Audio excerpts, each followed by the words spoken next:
Hello and welcome back. My name is Andrea Trischan. I'm just going to dive into my next LinkedIn post that got the people talking, and then we'll talk some more. So, here was the second post that I posted on LinkedIn. Again, if you watched my last episode, you saw that after about a year of me being quiet, and handling this respectfully. And people within the organization, including my former boss, Kim Corbett, their CEO, Josh Bartlestein, and Matt Ishbia, continuing to deny my truth and say that my lawsuit was frivolous and that it's just a money grab and that me and my attorneys are just trying to extort their organization. And I told myself I was no longer going to be quiet if they kept downplaying and diminishing my legal case. So here's the second post that I posted on the LinkedIn's. Welcome back, team. As the great Kendrick Lamar says, don't tell no lies about me, and I won't tell truths about you. I told myself that if Matt Ishbia, Stacey Mitch, or anyone from the Phoenix Suns or Mercury disrespected my name, character, or integrity again, I was no longer going to remain silent as we wait for trial, which should be good. So let's talk about it. Now, here, I'm not going to name people specific names because then they're going to be like, oh, and try to threaten to sue or for defamation or send cease and desist letters, which blah, blah, blah.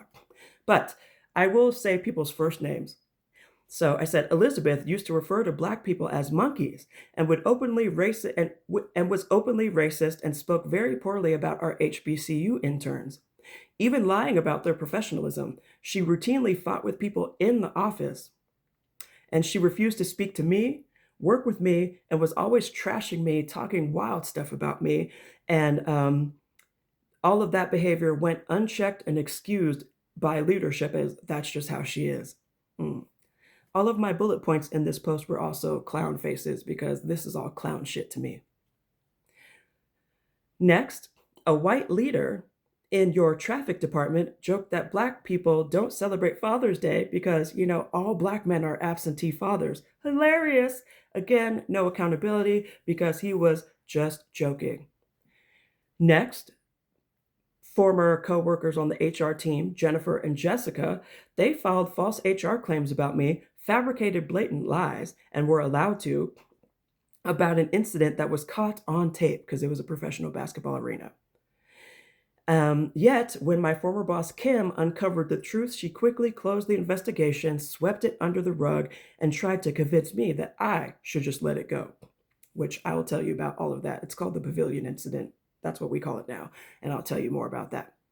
In my next video, I watched nonstop mean girl behavior, including people in your marketing, social media, and creative teams spreading false rumors about people sleeping with players or senior level executives, knowing they were lies. And anytime anyone got caught, there was absolutely no accountability. And I was accused of sleeping with, I'll just say, a senior level executive. Out of respect for him and his wife, I will not say his name because it wasn't true. Wild. Another senior level executive, including Melissa, Sarah, Vince, and Jim, would deliberately leave Black and brown employees and leaders out of important meetings, projects, and decision making while engaging in junior high level gossip with no accountability. And I was on the receiving end of that the entire time I worked there as well. And next, I said I watched a bunch of people from the HR team cover up retaliation, harassment, sexual harassment, discrimination, unprofessionalism, and public fighting. Never any accountability for anyone, especially if they were white. And my former boss told me, you can't expect everyone to be better. Not everyone is advanced as you. And I said, being advanced has nothing to do with treating people with respect. I watched the belittling of women in security, discriminatory gender and race-based pay disparities, violation of league security rules, and non-compliance with NBA mandates.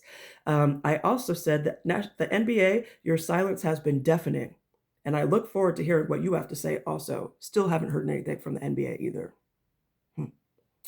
Last, I said I was fired for doing the job that I was hired to do and for advocating for change, and that is what I will get into in my next post. So, tell all the lies that you want. The facts of the matter won't change. Everyone in the Valley deserves better, and I will see you in court. And that was that post, and I'll see you in the next episode. Bye.